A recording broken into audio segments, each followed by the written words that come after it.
Thank you, Rahul. And esteemed dignitaries on the dais, ladies and gentlemen, I have 5 minutes to try and do three things. Okay? I'm going to talk about some of the things that the government has done that has helped us achieve self-reliance in terms of streamlining and recommending changes to the defense procurement procedure in order to bring it more in line with the Make in India initiative.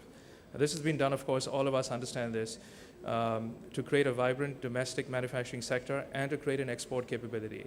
The Raksha Mantri's recent trips to countries like Vietnam and Mauritius are clear examples of that. The second thing I'm going to talk about is the US-India defense relationship, which has deepened and grown tremendously over the last decade and a half.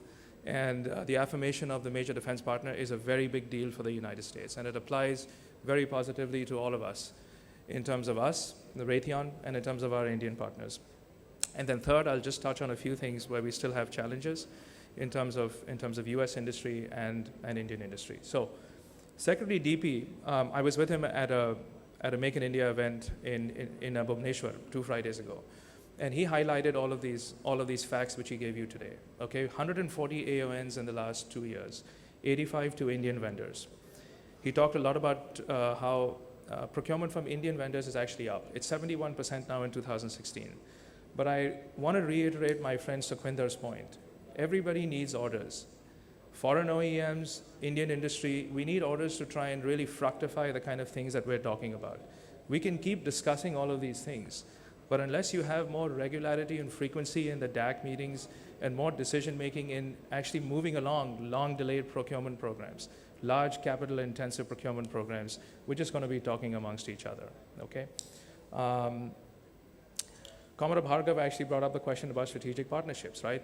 We've all been looking for that announcement. So I think that's a key, sort of a guidepost as to how some of this is going to be implemented as well.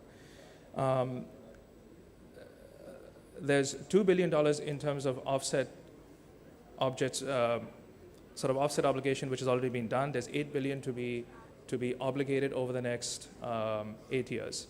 And so the building blocks for defense production, capability, absorption, capacity, skills, development, training, certifications, all of this is actually happening between us and our IOPs, MSMEs, and the DPSUs. That there's a lot of work that's actually happening behind the scenes to be able to help make some of that happen. So with the evolution of Buy India, IDDM, Buy and Make India, and the recategorization of Make, we see several positives in the DPP that help us get there. Raytheon's had a long and distinguished, sort of a period here, more than 50 years, in terms of providing cutting-edge technologies and meeting India's evolving defense space and civil aviation needs. Dr. Carter was just here, our Secretary of Defense, and he met Raksha Mantri ji for the, get this, 7th time. Dr. Carter himself said, he is the defense minister that I've met the most with. We've had several things that have happened now. You've got a defense framework agreement, which was signed in 2015, that lays the blueprint for collaboration between our defense establishments. You had a logistics exchange memorandum of agreement, which sort of sets the path for additional opportunities for practical engagement. And then you had this designation of a major defense partner of the United States, which is a very big deal, as I said.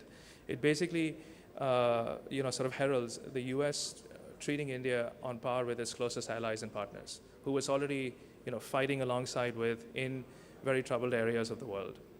You've also got the Defense Trade and Technology Initiative, which have got Pathfinder programs. You've got working groups as part of that. You've got a lot of engagement in terms of science and sort of technology cooperation is up with DRDO.